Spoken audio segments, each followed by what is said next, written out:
조영진의 뉴스브리핑 지금부터 본격적으로 시작하도록 하겠습니다. 고 박원순 서울시장의 연결식이 오늘 오전에 엄수됐습니다.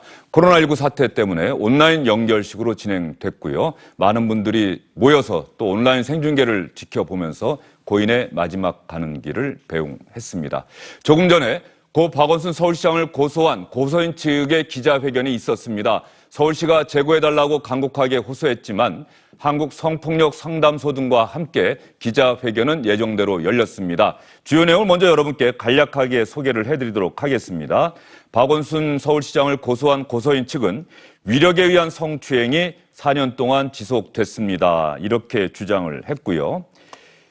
박원순 서울시장의 극단적인 선택에 2차 피해의 고통을 느꼈다는 취지의 이야기도 한 것으로 알려지고 있습니다. 고소와 동시에 피고소인, 즉 박원순 서울시장 측에 수사 상황을 전달했다는 이야기도 덧붙였습니다. 바로 알렸다는 이야기죠. 고 박원순 서울시장이 고소 사실을 상당히 일찍 알고 있었을 것이다. 이런 취지의 이야기입니다. 그리고 고 박원순 서울시장 피고소인이 사망했지만 이번 사건 제대로 된 수사를 통해서 진실이 밝혀져야 한다는 요구도 했습니다. 범행 장소는 고소인 측이 주장하는 범행 장소는 시장 집무실과 집무실 내 침실이었다. 그리고 박원순 서울시장을 고소한 고소인은 힘들다고 울부짖고 그리고 용서하고 싶었다. 이런 이야기도 변호인을 통해서 전달을 했고요. 고인의 명복을 빕니다. 이런 이야기도 변호인 측을 통해서 전달을 했습니다. 일상과 안전의 회복을 바란다. 이런 이야기도 했습니다. 현재 경찰에서 고소인에 대한 신변보호 조치를 하고 있다. 또 이렇게 밝힌 상황입니다. 간략하게 박원순 서울시장을 고소한 고소인 측의 이야기를 여러분께 간략하게 먼저 전해드렸습니다. 이준석 전 미래통합당 최고위원, 김경진 전 의원과 함께 이야기를 나눠보도록 하겠습니다. 두 분 어서 오십시오. 안녕하십니까. 김경진 의원님 오늘 온라인 연결식 혹시 보셨습니까? 못 봤습니다. 예, 못 보시고 뉴스는 보셨을 것이고요. 예, 어떤 생각이 드시던가요? 한 시대의 거인이 쓰러져 가는데 우리 사회에 많은 숙제와 고뇌를 안기고 갔다. 그래서 다들 정말 답답한 것 같아요, 보면. 그러니까 화가 나는 지점도 있고 애통한 지점도 있고 또 우리 사회가 많이 발전해 왔다라고 하지만 여전히 우리 사회에 많은 지점들이 부족하고 정신적으로 더 성숙해서 나아가야 될 대목들이 많이 있구나. 이런 점들 종합적으로 느꼈습니다. 이준석 전 최고위원 같은 경우는 박원순 서울시장 또 서울에서 지역구이기 때문에 또 많이 활동을 했는데 뭐 인연이 좀 있습니까? 실제로 뭐 정치를 하다 보니까 조우하는 경우가 많았고 또 여러 정책에 대한 의견 나눈 적이 있었고 또 가장 최근엔 제가 돌아가시기 일주일 전에 또 SBS 하는 방송에서 같이 녹화를 진행했던 적이 있어서 참 그 최근의 모습을 기억하면은 아직 믿기지가 않습니다. 이렇게 되었다는 것이. 근데 이제 박원순 시장의 어쨌든 그 비극적인 어쨌든 사망 이후에 정치권과 어쨌든 우리 사회가 분열상을 보이는 것도 이번은 상당히 좀 안타까운 부분이 있다라는 생각을 하게 되고요. 특히 고인의 죽음에 대해 가지고는 정파를 달리하든 아니면 이념을 달리하든 그거 관계없이 뭐 주문하고 추모하는 것 자체는 뭐 제 생각에는 이견이 없었어야 되는데 장례 형식부터 해가지고 많은 지점에서 이견이 노출된 것이 참 안타까운 지점입니다. 네, 지금 이준석 최고위원이 말씀하신 것처럼 바로 그 부분 때문에 많은 분들이 답답해하고 그랬던 것 같은데 혹시 이준석 전 최고는 직접 조문했습니까? 저는 뭐 저희 당의 어쨌든 공식적인 입장 관계없이 제 개인으로 고인과 인연이 있기 때문에 가서 첫날 제가 조문을 했고요. 다만 저는 이제 정치인들에게 조문하고 나가지고 굳이 가서 그 기자들이 마이크를 들이댄다 해가지고 뭐 사적으로 의견을 밝히고 할 필요가 있었느냐. 그래서 저는 그냥 뒷문으로 가서 뒷문으로 나왔습니다. 예. 김경진 의원님 혹시 저도 조용히 다녀왔습니다. 조용히 다녀오셨습니까? 네. 또 박원순 서울시장과는 인연이 좀 있었습니까? 사석에서 몇 번 뵀죠. 사석에서 몇 번 뵀고요. 예. 박원순 서울시장 연결식에서 이해찬 민주당 대표가 추모사를 했습니다. 어떤 이야기를 했을까요? 오랜 친구 박원순 고생 많았다. 이렇게 박원순 서울시장의 마지막 길을 배웅했습니다. 친절한 원순씨라는 그의 별명처럼 서울시 수장으로서 서울 시민들의 친구이자 소탈한 옆집 아저씨와 같은 시장으로 시민들을 위해 열정을 바쳐서 일을 해왔습니다. 인권 변호사에서 시민운동가, 서울시장에 이르기까지 고인이 걸은 길과 해낸 일이 너무나 큽니다. 이제 남은 일은 뒷사람들한테 맡기고 편히 영면하시기 바랍니다. 나의 오랜 친구 박원순 시장님, 한평생 정말 고생 많았습니다. 나의 오랜 친구 박원순 시장님, 한평생 정말 고생 많았습니다. 이해찬 대표는 이 고인을 추모하고 또 애통해하는 마음이 커서인지 조문을 하고 나오다가 기자의 질문에 상당히 격하게 반응했고 그게 또 기사로 이어지는 그런 일도 있지 않았습니까? 김혜진 의원님 생각은 어떠셨어요 그때? 그래서 이제 뭐 약간의 해프닝성인데요. 사실은 이제 본인이 애통하기도 하고 사실은 화도 났고 이제 그런 상황에서 질문을 받으니까 뭐 그렇게 격한 반응을 보이셨을 텐데 조금 더 절제를 하셨으면 좋으셨겠죠. 이제 그래서 당에 이제 수석 대변인이 사과에 이제 얘기를 전했고 상당히 좀 아쉬운 대목은 있습니다. 이준석 전 최고는 정파를 달리하지 않았습니까? 박원순 서울시장은? 그렇습니다. 근데 박원순 서울시장이 역사상 최장기간 서울시장으로 재직한 그런 기록도 남겼다. 뭐 고려시대까지는 저희가 거슬러 올라갈 수는 없겠습니다만은 박원순 서울시장에 대해서 어떤 생각을 갖고 있었어요? 저는 어쨌든 뭐 삼선 시장으로서 지금까지 서울의 행정을 해오시면서 뭐 고생하셨다. 그런데 이제 마지막에 돌아가시기 직전에 있는 이런 상황들 같은 경우에는 사실 흠결이라고 하지 않을 수 없는 그런 상황들이 있기 때문에 저는 흔히 지금까지 민주당이나 아니면 지금 여권에서 이런 상황에서 공과 과를 언급하는 경우를 많이 봐왔습니다. 예를 들어 백선엽 장군 논란이 있었을 때도 그때도 공과 과를 이야기했었거든요. 저는 이제 그런 부분을 무미건조하게 살피는 것이 참 중요하다. 저는 이렇게 봅니다. 그리고 박원순 시장께서 돌아가시면서 지금 박원순 시장이 진행하던 여러 서울의 사업이나 이런 것들이 앞으로 뭐 행정부시장이 어쨌든 대행체제로 간다 하더라도 한 1년간은 추진력을 갖기 어려운 상태가 되었거든요. 그런데 뭐 사실 보궐선거가 1년에 한 번씩 치러지기 때문에 이 행정공백이라고 하는 것은 부산도 그렇고 서울도 그렇고 오롯이 지금 시민들의 불편으로 나타나고 있습니다. 이 부분에 대해서 이해찬 대표가 저런 어떤 뭐 인간의 도리를 운운하고 그렇게 하기 이전에 이 시민들과 국민들에게 진정성 있는 그런 어떤 사과의 말씀 한마디 하셨으면은 좀 논란이 덜하지 않았을까 그런 생각을 하게 됩니다. 예, 알겠습니다. 오늘 정당들이 아침에 회의를 다 했는데요. 고 박원순 서울시장의 갑작스러운 사망과 관련해서 여당은 여당대로 또 야당에서는 야당대로 이야기가 나왔는데 먼저 여당에서 어떤 이야기가 나왔는지 박주민 최고위원과 김혜영 최고위원, 특히 김혜영 최고위원은 이번 사망과 관련해서 여당 지도부로서는 처음으로 국민께, 서울 시민께 죄송하다 이렇게 사과하기도 했습니다. 당연한 일이지만 고소인에 대한 도놈은 공격과 비난은 멈춰져야 할 것입니다. 아마 제가 아는 박원순 시장님이라면 박원순 시장님도 간절히 원하고 있을 것입니다. 그가 시민운동가로서 행정가로서 헌신한 점은 누구도 부인하기 어려울 것입니다. 한편 피해 호소인에 대한 비난이나 2차 가해가 절대 있어서는 안 될 것입니다. 향후 당 소속 고위공직자에게 불미스러운 일이 발생하지 않도록 당 차원의 깊은 성찰과 대책이 필요할 것입니다.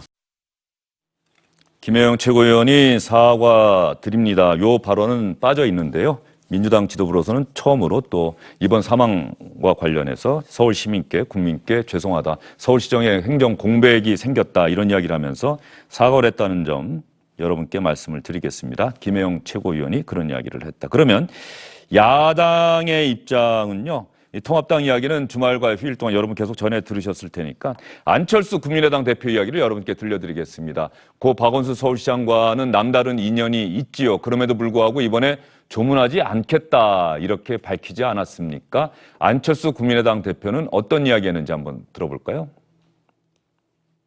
이 정권 사람들의 고위공직과는 근본적으로 문제가 있습니다. 한마디로 표리부동입니다.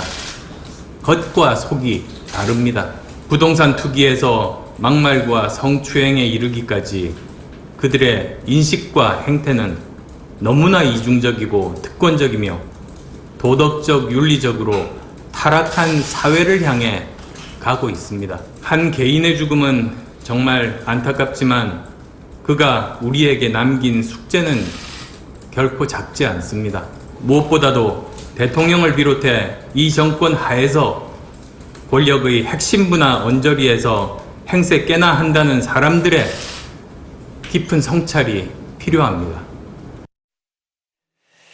안철수 국민의당 대표, 박원순 서울시장과는 정말 남다른 인연이 있죠. 그렇게 인기가 높았을 때 박원순 서울시장에게 서울시장 출마를 양보하지 않았습니까? 아름다운 단일화다 이런 이야기도 있었는데. 실질적으로 두 분이 정계 입문을 거의 같이 했다라고 보시면 될 것 같고요. 같은 선거를 계기로. 근데 어쨌든 아까 뭐 저 같은 사람은 뭐 조문하는 어떤 개인적인 인연과 그리고 공적인 어떤 비판을 분리해가지고 해야 된다고 생각했는데 안철수 대표는 여기에 좀 더 엄격한 것 같습니다. 아무래도 이런 뭐 박원순 시장에 대한 실망이라든지 오히려 가까이 알고 지내셨던 분이기 때문에 그런 게 좀 더 크게 자리하지 않았나. 그래서 공직사회 전반에 대해 가지고 이런 윤리관이나 이런 것들 주문하는 것 자체는 지금 시점에서 뭐 좀 적절한 메시지로 보입니다. 예, 메시지 자체는 적절하다 네, 오늘. 뭐 그렇게 보입니다. 예. 조문을 하지 않은 데 대해서는 김경진 의원은 어떤 생각 갖고 계세요? 안철수 대표. 글쎄 이제 정의당의 이제 젊은 의원님들도 조문을 안 하셨고, 근데 이제 젊은 분들은 또 젊은 분들 나름대로 강렬한 정의감이 있기 때문에 그럴 수 있을 것 같긴 한데, 이제 저만 해도 벌써 50대인데 사실은 또 나이가 들면 나이 든 대로 여러 가지 생각해야 될 지점들이 굉장히 많거든요, 보면. 그래서 근데 사람이 죽음 앞에서는 또 조금 연민이랄까 뭐 이런 것들이 통상적으로 있는 것이어서 글쎄 조문을 하시면서 또 시간이 조금 이렇게 장례가 지나고 나서 그때 또 비판할 거 비판하셨는 것이 조금 더 낫지 않았을까 하는 아쉬움은 드는데, 뭐 그렇다고 해서 저런 안철수 대표의 태도가 뭐 틀렸다고 또 비판하기도 어려운 지점이 아닌가. 정말 이번 사태는 다들 머릿속에 생각할 게 너무 많은 것 같습니다. 어떤 면에서는 정치가 좀 원래 그렇게 했습니다만 좀 비정한 것 아닌가 싶은 생각도 좀 들어요. 네.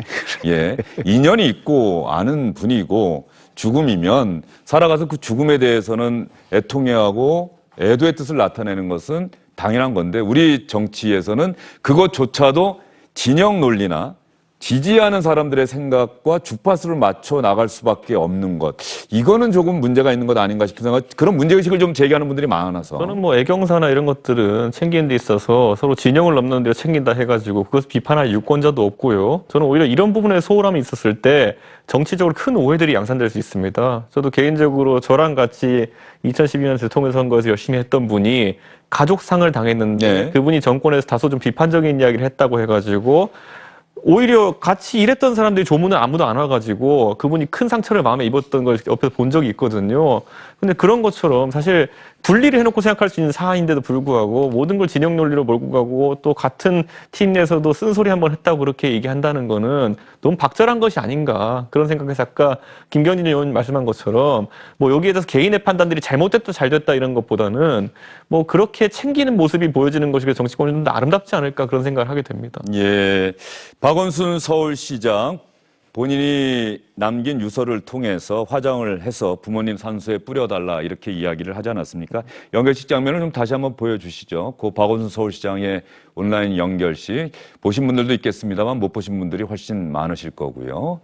서울대병원 장례식장에서 아마 서울시청으로, 또 서울시청에서 화장장으로, 또 화장장에서 고향 경남 창녕으로, 현재 고향 경남 창녕으로 가서 이제 마지막 아마 뿌려달라고 했는데 약간 살짝 봉분처럼 보일 듯 말 듯 그 정도로 소박하게 그 장지를 꾸미겠다는 게 아마 유족의 뜻인 것 같아요. 예, 그러니까 부모님 산소 끝자락에 조그맣게 아마 함에 넣어서 이렇게 꾸미실 모양입니다.